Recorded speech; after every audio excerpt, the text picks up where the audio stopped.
বিয়ের দাবিতে রাজমিস্ত্রির বাড়িতে তরুণীর অনশন। ময়মনসিংহের ফুলপুরে বিয়ের প্রলোভনে দীর্ঘদিন দৈহিক সম্পর্কের পর বিয়েতে অস্বীকৃতি জানালে প্রেমিকের বাড়িতে বিয়ের দাবিতে অবস্থান গ্রহণ করছে এক তরুণী ২৬। জানা যায়, প্রেমিক রাজমিস্ত্রি মাজহারুল ইসলাম ২৮ ফুলপুর উপজেলার ৫ নং সদর ইউনিয়নের ২ নং ওয়ার্ডের নাকাগাঁও গ্রামের আব্দুল মান্নানের ছেলে। ভুক্তভোগী তরুণী ২৬ পার্শ্ববর্তী জেলা শেরপুরের নলিতাবাড়ী উপজেলার রূপাকুড়া গ্রামের মৃত তমিজ উদ্দিনের মেয়ে। বাড়িতে প্রেমিকার আসার খবর পেয়ে প্রেমিক মাজহারুল বাড়ি থেকে কৌশলে পালিয়ে যায়।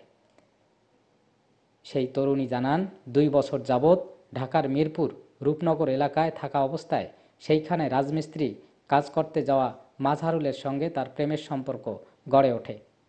প্রেমের সুযোগ নিয়ে মাজহারুল বিয়ের প্রতিশ্রুতি দিয়ে একাধিকবার তার সাথে শারীরিক সম্পর্ক করে এবং বিভিন্ন কৌশলে তার কাছ থেকে ২ লক্ষ টাকা হাতিয়ে নেয়।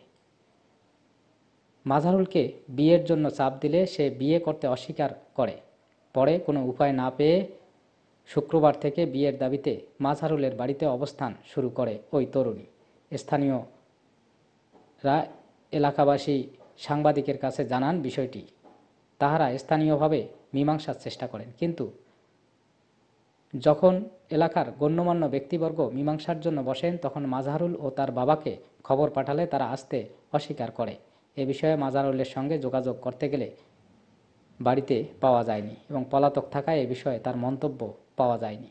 এ বিষয়ে জানতে চাইলে ফুলপুর প্রেসক্লাব সভাপতি নাজিম উদ্দিনকে ফুলপুর থানা অফিসার ইনচার্জ আবদুল্লাহ আল মামুন জানান, মামলা পেলে আইনগত ব্যবস্থা নেওয়া হবে।